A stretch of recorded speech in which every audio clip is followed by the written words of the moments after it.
One evening, I sat at our table reviewing my daughter Katie's medical forms. Katie was gearing up for kindergarten, so the pediatrician conducted a thorough checkup. Meanwhile, my wife left her school forms spread out on the table. Glancing lazily, I noticed the letter that shattered my marriage. In the blood type column, it read A. I was frozen for about 10 seconds. I had no clue. Retrieving 2 sheets of paper from our medical records, I confirmed everything matched my recollection. Last summer, both my wife and I donated blood to the Red Cross, receiving receipts indicating our blood types. Here on 2 sheets of paper, mine was B and hers was O. So there was no way Katie could be my daughter.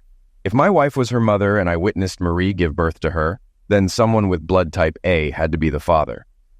The kids were already asleep, and Marie was upstairs watching TV.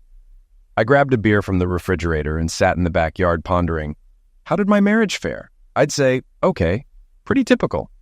Both good and bad. Depends on what day you ask. During our courtship and early marriage, Marie and I were passionately in love. We were lovemaking constantly, sometimes wildly, even beyond the bedroom. We were always touching, holding hands, walking hand in hand, stroking each other's neck or back as we passed by. Of course, over time, it faded away. Doesn't that happen in every marriage? But now, with proof of her infidelity smacking me right between the eyes, everything I had ever thought about our marriage was on shaky ground. I sat and pondered. What changed? Gradually or suddenly? It seemed like both. The decline in our bed life was gradual for a while. But about 6 years ago, a few months before Katie was conceived, there were some odd months. Marie, my open and loving wife, was acting very strange. One evening she returned from work quite late, briefly allowed me to kiss her tenderly, immediately went to the shower, and avoided me for the rest of the evening. The next morning was just as cold and unceremonious. But that night she became completely different. She came home early, cooked a special dinner, tucked me into bed early, and made love to me with an eagerness and passion that I thought we had lost. We hugged happily before going to bed. And Marie told me how much she loved me. Several more times this week we had passionate lovemaking. Then the cold night soon happened again. She returned late from work, didn't say a word to me, and quickly took a shower. For the next 2 months, I hardly knew who I married. Marie was passionate and loving. Marie was cold. Marie was attentive. Marie was distant and preoccupied. Marie was patient. Marie was irritable and hot-tempered. I asked her several times if anything had happened, Ed, if something between us was bothering her, if there were problems at work. But the only response I received was, I don't know, Bill. I'm probably just a little nervous. Sorry. When things finally got back to normal after 3 months or so, it was much less pleasant than at the beginning of our marriage. Marie's demeanor shifted, becoming less volatile, yet she seldom displayed affection, and interest in lovemaking waned. Closeness occurred scarcely, maybe once a week, sometimes stretching to a fortnight, only upon my insistent request. Any subtle hint, like suggesting we spend the evening together, met with firm rejection. I had to explicitly mention the long hiatus since our last encounter. Marie would comply reluctantly, but it was evident she considered it a favor. Do all marriages follow such a melancholic course? It was the only marriage I knew, so I couldn't say. Naturally, I pondered the cause, entertaining the notion of infidelity. However, Marie soon became pregnant, and our anticipation of the future baby, coupled with the joy of having Katie, eclipsed most of my concerns about our relationship. After Katie's birth, fatigue consumed us, making Marie's disinterest in lovemaking more understandable, though I remained dissatisfied. When Katie turned 3, Marie conceived again, and we welcomed Brian just after Katie's 4th birthday. Bill and Marie, once passionate partners, transformed into parents of 2 delightful yet exhausting children. We cherished our kids. Despite realizing my discontent with our marriage and our minimal bed life, I didn't acknowledge it then. Perhaps I believed it was typical for couples with young children. Armed with the shocking revelation that my daughter wasn't biologically mine, the events from 6 years ago didn't seem as enigmatic. Marie likely initiated an affair around that time. It clarified her distant behavior and sudden showers. The subsequent passionate closeness and warmth could be attributed to guilt or, if I were charitable, an effort to maintain marital harmony while continuing the affair. As I sat in the yard under the darkening sky, my initial shock transformed into seething anger. My beloved wife not only betrayed me, but also bestowed another man's child upon me. Perhaps even Brian wasn't mine. If my sole intent then was to punish Marie, I would have stormed inside, presented the evidence of blood types, coerced her confession, and expelled her deceitful self onto the street. But it wasn't that simple. I cherished my children regardless of their biological origins. If we divorced, Mary would likely gain custody once the truth emerged. I contemplated. I asked myself, what do I desire? The answers were surprisingly lucid. Firstly, I yearned to uncover Marie's actions in detail. Was it a brief affair? Did she know Katie wasn't mine? Or was she aware of everything, engaging in a clandestine affair for years? Secondly, I resolved to raise my children as my own, shielding them from the truth of their parentage. Once I established my objectives, mapping out how to achieve them surprisingly felt straightforward. Upon returning home, I noticed cotton swabs leading to each of the children's rooms. I carefully obtained swabs from inside their cheeks without disturbing their sleep, wrapping each one separately. I designated Katie as number 2 and Brian as number 3. Then I headed to the kitchen where I affixed a tampon to my cheek and marked it as number 1. Having a friend employed in a university chemistry lab, I arranged for DNA testing, marking the initial phase of information collection. Upon receiving the first results, my subsequent actions became clear. A week later, my friend contacted me, unaware of whose samples they were. I informed him of acquaintances sharing the same last name, speculating on distant relations. "Hi, Bill," he began. "Your numbers 2 and 3 are undoubtedly siblings, while number 1 is unrelated to them. It seems these individuals aren't your cousins, after all." I expressed gratitude before hanging up. So Katie and Brian were indeed siblings, sharing the same parents. Marie had 2 children with this mysterious man. But did she know? Surely she knew she was involved with him, but was she aware he fathered our children? There was a simple way to find out. I approached Marie in the kitchen, initiating the conversation without turning around. She encouraged me to continue. "A colleague of mine has a biologist friend conducting DNA research, requiring samples from related individuals. I volunteered to provide samples from you, me, and each of the children. I'll handle the kids before bedtime, and then we'll do ours. Sound good?" I observed Marie closely as I explained. Halfway through, she tensed, nearly dropping a pan. She regained composure and continued washing. After I finished, there was a moment of silence before she turned to face me. "I'm not entirely comfortable with this idea, Bill. How do we know what the biologist will do with the samples? Can we trust our information will remain confidential?" I began to counter her concerns, but she abruptly objected. "No, I'm not keen on this idea. Please inform your colleague we won't participate." "All right, honey," I replied softly. Regardless, it was fine. Her reaction told me all I needed to know. My next move was to unearth details about her affair or affairs. Who, where, and when, perhaps even why. It was plausible that Marie had concealed something within our house. That could provide a clue. But I require sufficient time to conduct a thorough search.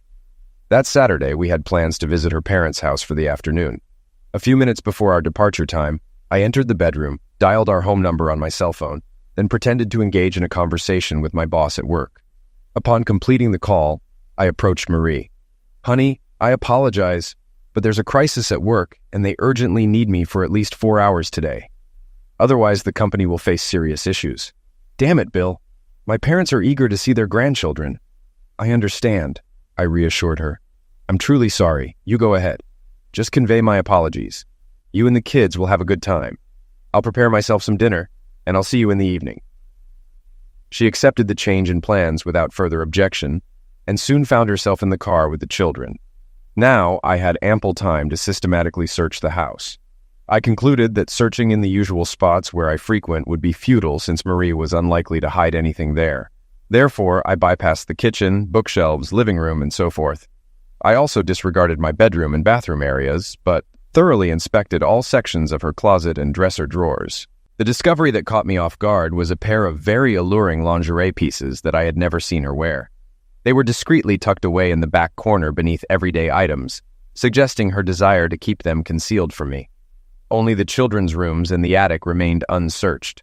Reasoning that the children's rooms were less probable, I ascended into the attic. There, I found various forgotten pieces of furniture, a couple of lamps, and several boxes of items predating our wedding. With so much to inspect, I decided to focus on the 3 boxes situated to the side. One of them appeared less dusty than the others, indicating recent handling. Upon closer examination, I observed that these boxes had been moved more recently compared to the rest of the attic clutter, which seemed untouched for years. Consequently, I directed my attention to these 3 boxes and uncovered everything I sought. They contained Marie's old possessions, predominantly letters from college friends and acquaintances. Among these items, I discovered a collection of letters and mementos from myself, including affectionate greeting cards. Deep within one of the boxes, strategically hidden beneath aged papers, lay a slim stack of more recent notes and 2 unlabeled videotapes. Retrieving them, I brought them downstairs for further scrutiny. A mere 20 minutes spent reviewing the notes provided me with nearly all the information I needed. It became apparent that Marie had been unfaithful to me with Harry, her office boss. The affair seemingly commenced about 3 months prior to Katie's conception, coinciding with the period when Marie exhibited unusual and erratic behavior at home. All the letters were from Harry to Marie, and they were harsh and forceful. There was no affection in them, just a lot of desire. Right from the start, their relationship seemed almost like a dominant, submissive dynamic, with Harry dictating terms. Some letters instructed her on how to dress for specific occasions. In others, he detailed exactly how they would engage in closeness the next time they stayed late at work. A few notes congratulated her on the birth of their children and derisively referred to me as a naive fool who, unknowingly, was raising his offspring. It was evident he had no intention of acknowledging his children. I knew he was happily married to a woman named Caroline, and they had 3 children of their own. Apparently, Caroline was oblivious to his affair just as I was. My jaw clenched as I read. It was clear Harry held sway over Marie, but she willingly acquiesced. There was no suggestion of coercion or blackmail. She seemed to relish playing this role for him and being directed. Moreover, it was apparent they both knew the true paternity of Marie's children, and they seemed to revel in the clandestine knowledge they held over me. From these letters, I couldn't glean much about Marie. However, there was now no doubt she had been deceiving me for over 6 years and intentionally conceiving children with another man while masquerading as my loving spouse. I had been seething with anger for days, but these letters fueled it further. My plans for retribution would also encompass Harry. After a moment's pause, I took the tapes to the VCR and began to watch. Both depicted Harry and Marie engaged in lovemaking acts. The earlier one, judging by Marie's hairstyle, seemed to be filmed in an unfamiliar room, possibly Harry's residence. The more recent one was filmed in my own bedroom. I wondered when Marie had the opportunity for this. It occurred to me that I had taken several business trips over the past year, and perhaps she had left the children with her parents during those times. Overall, the recordings confirmed Harry's carnal dominance over Marie and her enthusiastic compliance. The lighting wasn't bright, but they were both clearly visible, and the sound quality was remarkably clear. I could hear every word, every moan on the first tape. Right from the start of their affair, I heard Harry issuing commands. He sat on the bed and instructed Marie to perform a seductive striptease, which she did with a smile. The closeness was rough, lacking gentleness or affection, and his language was coarse. It saddened me to see that Marie clearly enjoyed what she was receiving. The second tape featured similar lovemaking scenes, but with some new intriguing dialogue. They were lying on the bed. Marie asked Harry why he didn't mind me raising his children, and he responded, "Bill is decent enough, and as you say, he's fond of children. I have 3 of my own, and I don't really care beyond that. If it weren't for that," he continued, "I would have told you to leave him long ago. What does he offer besides changing diapers?" "That's not fair, Harry," Marie replied. "Bill is a good and kind person.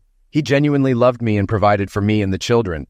And that's why you let me have my fun with you all these years, right?" She smiled at him and playfully hit his arm.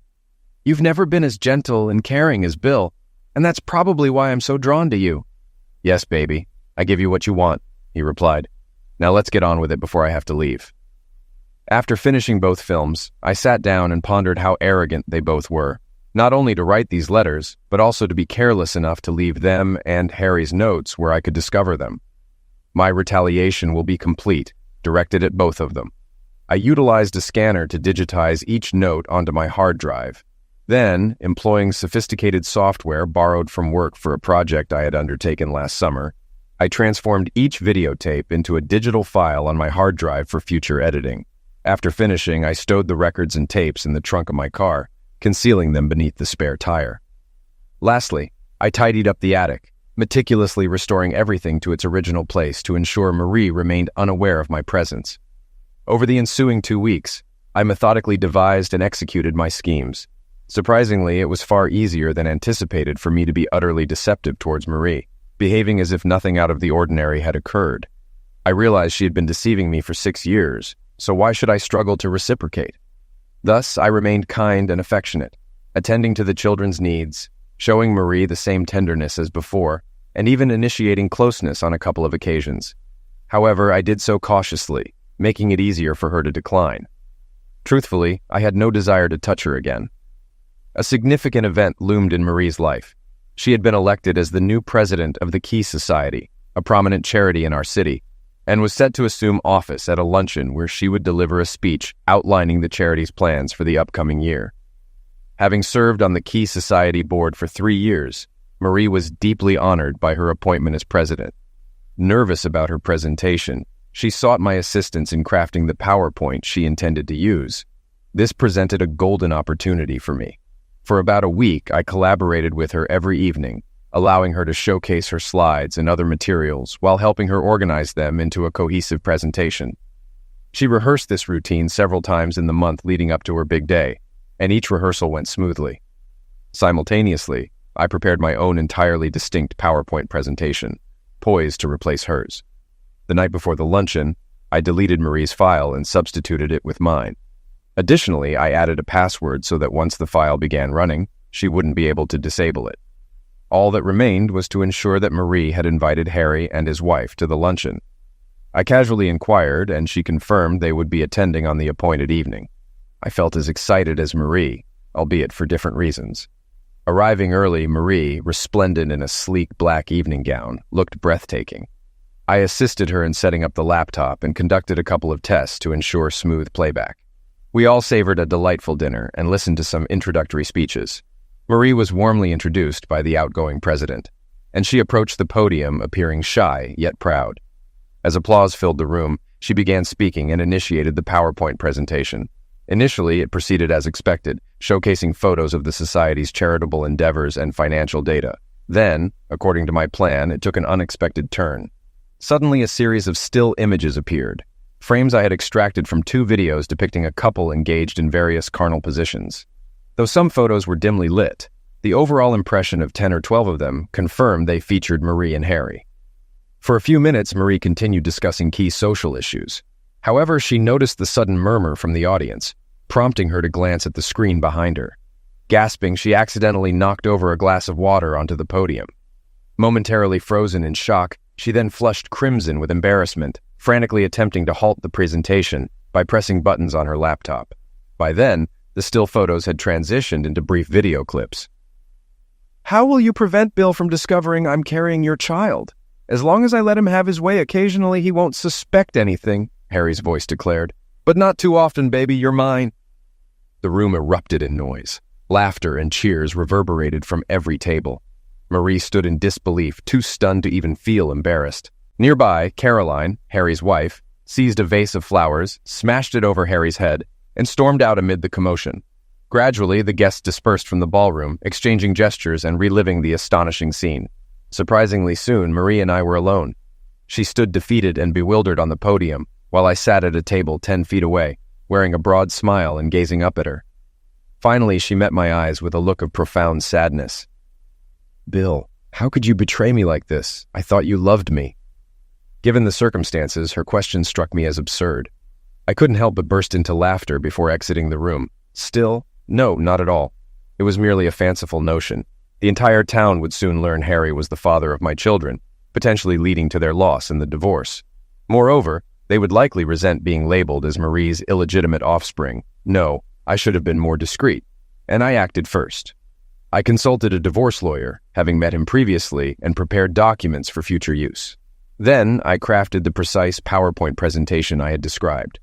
However, I didn't wait until Marie's scheduled dinner to unveil it.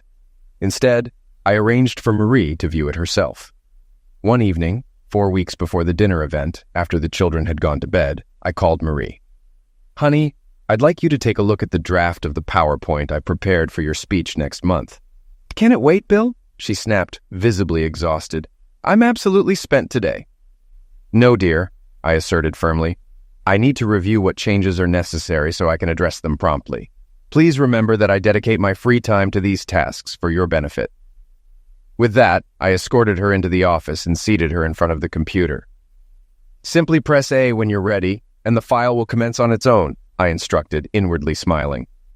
I monitored her closely. Initially, everything proceeded smoothly as she rehearsed her remarks on the initial slides about the society. Then, her demeanor shifted abruptly. She gasped, her face draining of color as she beheld still images of herself and Harry engaged in love-making acts. She turned to me, mouth agape, but uttered no sound. I maintained a neutral expression. Next, video clips surfaced, featuring conversations about his paternity of her children and his deliberate deception of me, interspersed with more love-making scenes. Despite Marie's frantic attempts to halt the file, I prevented it, and the screen went dark. This sequence lasted about 2 minutes. Marie slumped in the chair, head bowed. She couldn't muster the courage to meet my gaze. Quietly relishing her distress, I waited. Eventually she spoke, lifting her head to look at me. In that moment, she appeared to age 20 years. "Bill! Me? I don't— Oh, Bill, I'm so sorry," she cried. "I truly am. Can you ever forgive me?" "Forgive you?" I responded coldly. "For what? Let's see, for carrying on an affair with Harry Dorner for the past 6 years of our marriage, for bearing his children and deceiving me into believing they were mine, for mocking and disparaging me behind my back, for refusing closeness at Harry's behest. Is that what you want forgiveness for?" Her sobs intensified. "Bill, I don't love him. It's you I love, always have," she sobbed. My anger remained icy, contained. I said nothing, but inwardly thought, "No, Marie, that's nonsense. You love our comfortable life together. You enjoy my devotion, my care for the children, but you don't love me. No woman who loves her husband would betray him as you have." I reclined and allowed her tears to flow. I took satisfaction in her anguish, maintaining silence throughout the 20 minutes it took her to cry. Eventually, she sobbed several times, wiped her tear-streaked face, and looked at me. "What will you do, Bill? Are you going to divorce me?" "No, Marie, I won't do that," I lied. "I care too much about Katie and Brian, even if they aren't biologically mine." I let the statement hang in the air briefly before continuing. "But things will be drastically different from now on. You can count on that. Let's begin immediately. Summon that idiot Harry and tell him to be here in 15 minutes. Horror flickered across her face. "But I can't do that. He's at home with his wife and children." "He won't come," she protested. I smiled. "Say whatever you must, but summon him here. Inform him that if he fails to arrive within 15 minutes, his marriage will be dissolved by tomorrow." She glanced at me, perhaps apprehensive of the coldness in my expression. Then, without uttering another word, she headed to the kitchen and contacted her paramour. When Harry arrived, he offered the soft, insincere smile I anticipated. Marie must have briefed him on the situation, as he appeared anxious and uneasy. "Come into the office and have a seat, Harry. And you too, Marie. We need to discuss something," I directed. Once we were all seated, I wasted no time. "All right, Harry. Here's the deal. You've been enjoying yourself with Marie for quite some time, making a fool out of me. That ends now. Everything has changed, and it's time for you to face the consequences." Before he could respond, I interjected. "Sit, watch, and listen." I navigated through the PowerPoint presentation, relishing Harry's horrified reaction to its contents. When the presentation concluded, an unsettling silence ensued. I think I relished it more than they did. "Now you will do as I say, precisely as I say, or your blissful marriage to Caroline will come to a sudden and public end. Understood? Don't speak. Just nod your head." He begrudgingly complied, wearing a scowl. "Good. Now listen up and keep your mouth shut. I have several documents for you to sign. I'll give them to you one by one. You might want your lawyer to review them, so I'm giving you 48 hours to return them to me, signed, or Caroline will be treated to a brief viewing of a certain video. The first document acknowledges that you are the biological father of Katie and Brian, and commits you to paying child support for them until they turn 21, plus a lump sum for college. The amounts are specified here: $10,000 per child per year, along with $100,000 per child in their first year of college. The funds will be placed in a trust fund for which I am the sole trustee, authorized to utilize it as needed for the children's welfare." Harry leapt from his seat in fury. "Listen, Bill, this is utter nonsense. I have no intention—" I forcefully pushed him back into the chair. "Shut your mouth, Harry. We both know you're wealthy. This isn't your show anymore, it's mine. You have no say. Now keep quiet until I permit you to speak." I noticed Marie looking at me across the room, a mix of horror and disbelief on her face. This was a facet of her loving husband she had never witnessed before. The second document grants me permission to adopt the children. Both you and Marie must sign it. I'll ask her to do so once you've returned it to me. The third is a declaration renouncing your parental rights to Katie and Brian and vowing never to disclose your paternity.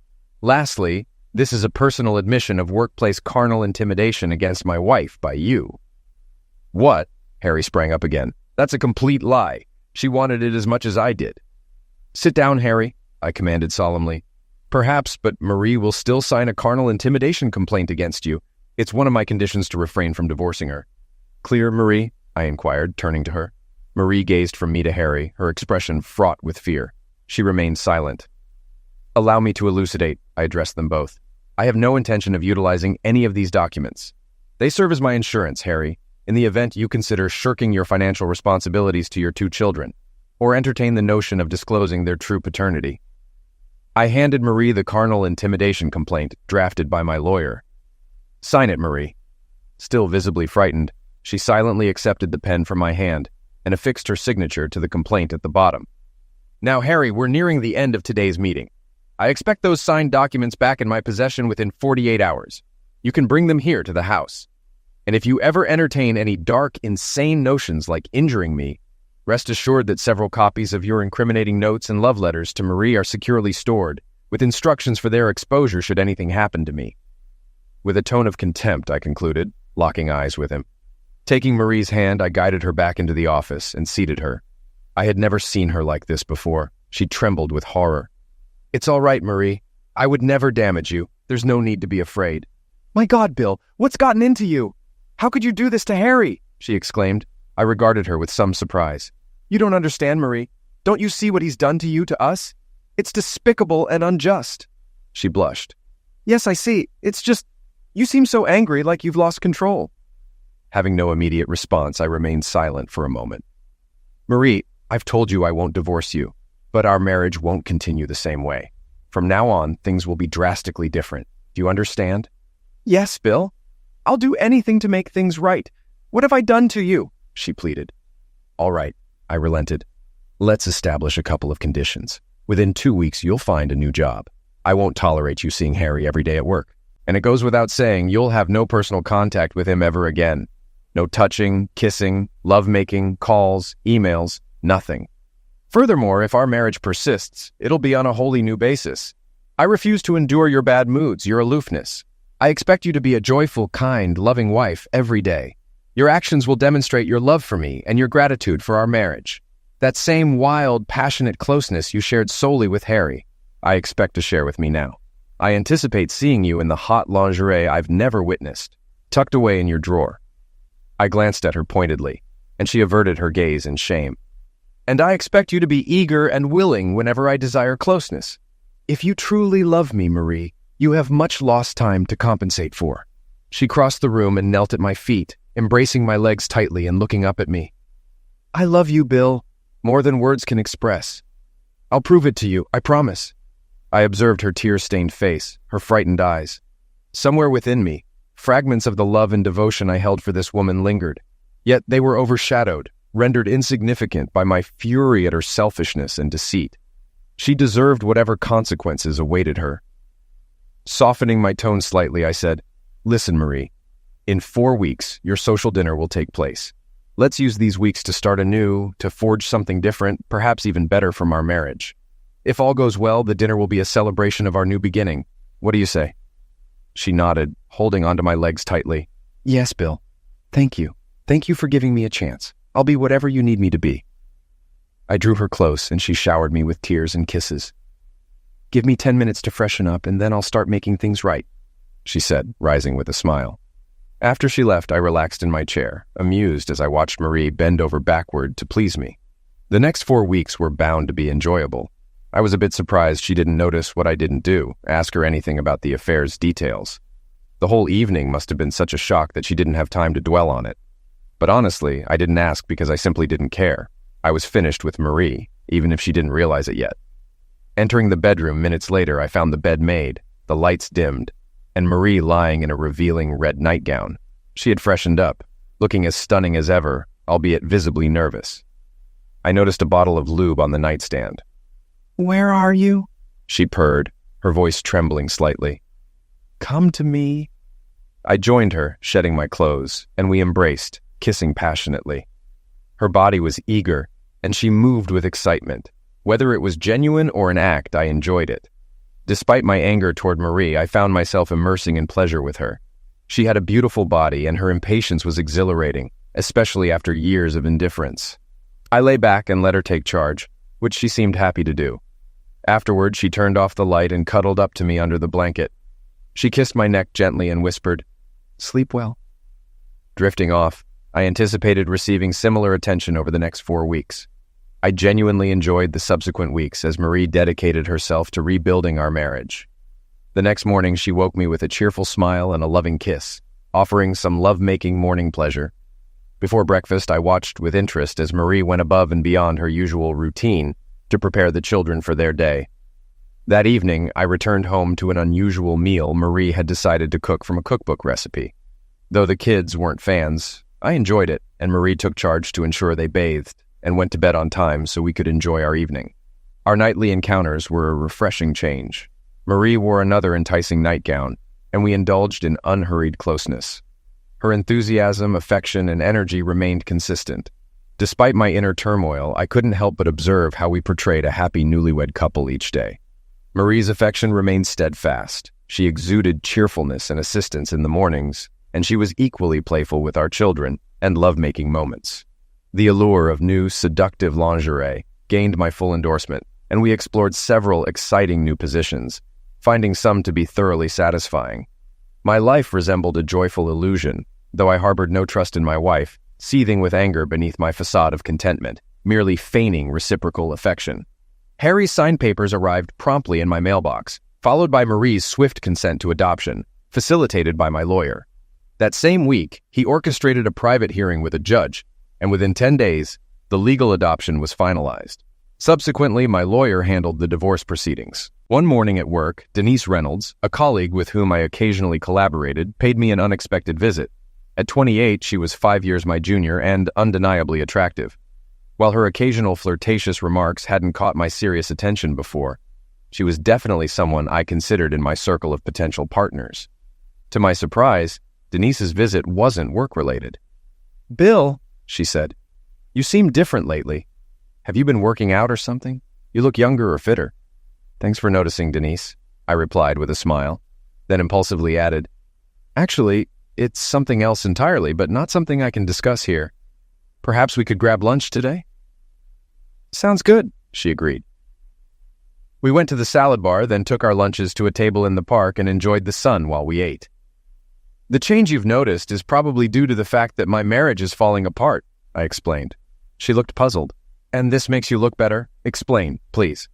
I offered her a condensed version of my situation, admitting, "My wife has been cheating on me with a coworker for some time now. I intervened, but I've already made up my mind to leave her in a few weeks. Meanwhile, she's treating me like royalty, both in and out of the bedroom. That's the difference you've noticed today." Denise regarded me thoughtfully. "I'm impressed with how you're handling it," she remarked. "When I found out about my ex's infidelity, I nearly fell apart. It took me months to regain my composure." "I'm sorry to hear that," I responded. "I didn't know you went through something similar. But right now, I'm taking charge of my situation. It's going to unfold on my terms, not someone else's. That's what's keeping me going." Once again muttering, "What the hell," to myself, I remarked that one of the perks of my situation was knowing that although I wasn't officially single yet, I soon would be. Consequently, I felt no need to hold back my admiration for the delightful lady beside me in the park.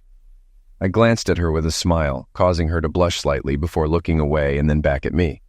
"Gosh, Bill, you've put me in a bit of a spot here. I didn't realize it was so straightforward," she said. "I'm sorry, Denise, but you're just so lovely and amusing.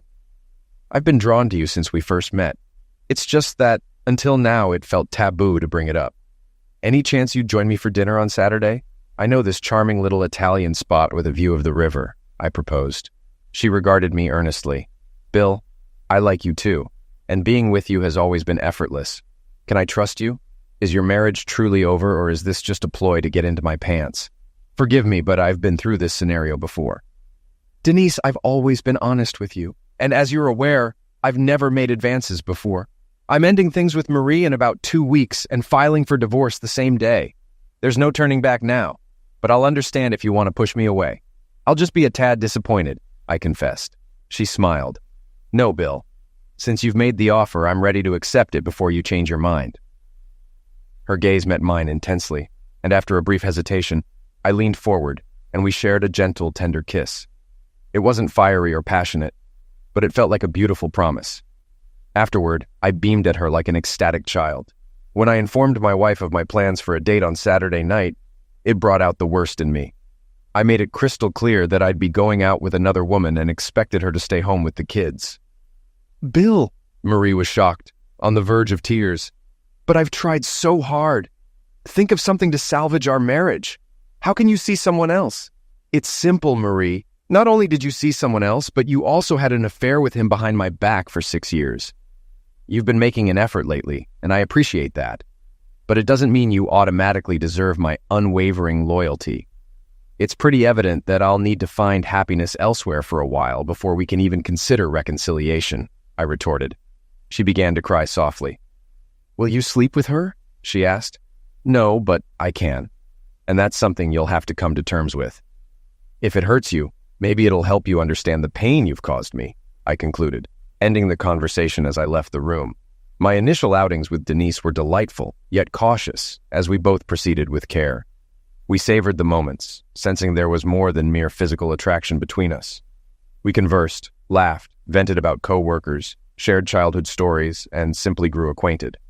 It felt natural and effortless, occasionally evoking memories of my early days with Marie, a thought I tried to push aside despite the pang of sadness it brought. Following our third dinner together, as I opened Denise's car door outside her apartment, she softly inquired, "Do you want to come in?" We understood the implication, and instantly, desire surged through me. Upon entering, she embraced me eagerly, and we kissed and hugged passionately, like infatuated teenagers. She paused for a moment, pulling back slightly, and expressed, "Seriously, I really want this, Bill, but I'm quite nervous. It's been a while. Please be gentle and patient with me." "Of course," I reassured her with a smile, lifting her gently. "Which way to your bedroom?" Closeness with Denise was remarkable, yet markedly different from my recent experiences with Marie. Initially reserved, Denise allowed me to explore and caress her body at my own pace.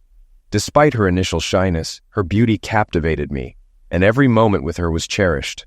Our first encounter was tender, unhurried, and brimming with affection, a stark contrast to the passionate encounters I shared with Marie.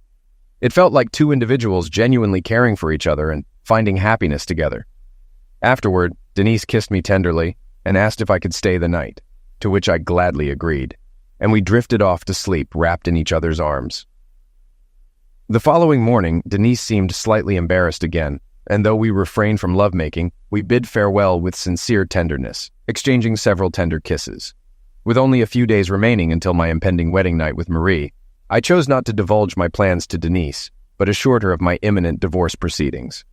Upon returning home around 9:30 that Saturday morning, I found Marie quietly weeping at the kitchen table, clearly aware of how I had spent the previous night. Though I feigned sympathy more than I truly felt, I tenderly embraced her. "I'm sorry, Marie. I understand how you're feeling, believe me." "Oh, Bill, this is just awful. The mere thought of you with another woman tears me apart. I've been so selfish all these years. How could I not consider your feelings and the impact of my actions?" Looking at me, she added, "Thank you. Thank you for giving me another chance." Marie's own significant night, much like mine, was fast approaching, and to some extent I couldn't help but feel a twinge of regret. The past 4 weeks with Marie, including the fulfilling closeness we shared, had been memorable, and I would miss them. However, nothing she did manage to quell my resentment and fury. Her profound betrayal exceeded any attempt at reconciliation. Upon reflection, my heart harbored only a minuscule amount of love for her, and a scant drop of sympathy for her impending fate. While collaborating on a PowerPoint presentation for her speech, I clandestinely crafted my own rendition. It wasn't identical to hers. I needed to conceal Harry's identity as the children's father. Nevertheless, the overall strategy remained unchanged. Using a sequence of photographs and captivating videos, I arranged the laptop so that Marie's presentation would appear whenever she used it. Yet, with a specific key combination, notably including, "of course," I could lock her presentation and substitute it with my own special file. In the days leading up to the event and on the evening itself, Marie nervously inquired if I had erased the dreadful file she encountered 4 weeks earlier. With a tender smile each time, I reassured her it was gone. I would then demonstrate that her presentation was intact and would seamlessly play with a simple click. The final days at home were particularly bittersweet. Marie seemed increasingly convinced she was regaining my affection, her devoted gestures appearing more composed, yet tinged with desperation. Her anguish upon realizing I spent the entire night with Denise only fueled her determination. Knowing our charade was nearing its conclusion, I savored every fleeting moment. When the pivotal evening arrived, we arrived early, me donning a rented tuxedo and Marie stunning in a black evening gown with delicate spaghetti straps accentuating her neck and shoulders. We ran through her PowerPoint presentation twice to ensure everything was flawless. As she leaned over to stow her purse beneath the podium, I swiftly input the key combination, signaling that everything was in place. And as anticipated, everything unfolded precisely as I had orchestrated. We enjoyed a pleasant dinner, engaging in friendly conversation with our friends at the table. The initial greetings were somewhat dull, but then Marie was warmly introduced by the outgoing president. Nervously, she made her way to the podium amidst general applause. According to my watch, her excitement and happiness lasted precisely 54 seconds, the time between the start of the PowerPoint file and the moment her audience was confronted with still photos of her infidelity. Marie didn't freeze or spill her water, but she turned to me with horror and disbelief before frantically attempting to halt the file's playback, albeit unsuccessfully. As video clips began playing, filling the room with sound, she stood there, visibly distressed, her face flushed, gaze fixed on the floor. She made no attempt to respond as the audience's surprise turned into a mix of indignation and laughter, ignoring the lewd remarks hurled at her as the crowd dispersed. Minutes later, we found ourselves alone. I sat quietly, observing her from across the table. Finally, she uttered the question straight out of my nightmares. "Bill, how could you do this to me? I thought you loved me." "Yes, Marie," I replied calmly. "In these past few weeks, I've loved you just as much as you loved me 6 years ago." I approached the podium and handed her several folded sheets of paper. "I'm filing for divorce. Consider yourself served. If you stay in town, you'll have joint custody of Katie and Brian. Otherwise, I'll fight for full custody, and you know I'll win." As I neared the door, her scream of anger and pain pierced the air. "But you promised you wouldn't divorce me. You said we could work things out." I turned to face her. "Yes, Marie," I said firmly. "So I suppose after all these years of you deceiving me, I deceived myself.